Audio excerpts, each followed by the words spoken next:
So internal IDs are codes, internal codes to NetSuite that are used at a very low database level. Generally, from a database perspective, they are what's known as the keys to the table. So things that individually identify records. Generally, database keys are not very user friendly, which is historically why we've tried to hide them.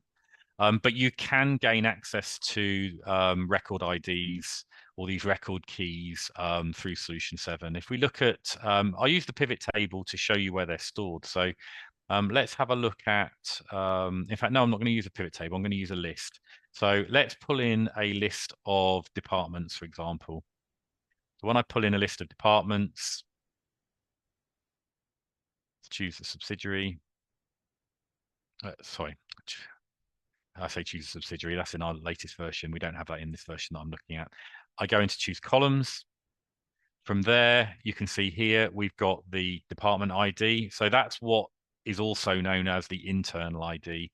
The reason we don't refer to them as just internal ID is, can you imagine all of these different database objects and everything having something called internal ID? It would get very confusing. So for departments, it's department ID. For locations, it's location ID. And you can simply pull them through by pulling the ID into the table. Click OK, click OK. And so for each of the different department codes, these are the internal IDs associated with them. Now you can also get to the IDs through functions. So in addition to be able to pull, in addition to pulling those through using the table functionality, we also have what we call our lookup functions. These are less well known, but they're super handy in terms of being able to look up some of the information associated with a record. So you can see here, we've got accounts, classes, departments, items, locations, and so on. Let's pull the NS department function. Look up the subsidiary. And now the way these particular functions work is they work on a filtering basis. So we can choose which field we want to filter the record on. So I'm going to use the name to look up the ID. So when we pulled this table through, we pulled ID followed by full name. So let's go back the other way. So we're going to use the full name.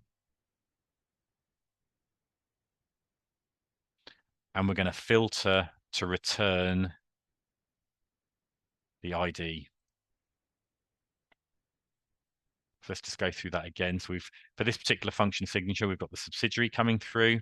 We've chosen to filter on the full name of the department. The value for this row is going to be cell D4, which is our admin code. And then finally, we've said we want to return the ID. So fingers crossed, we should get a 1. And then when I drag that formula down, we get all of the IDs repeated back out.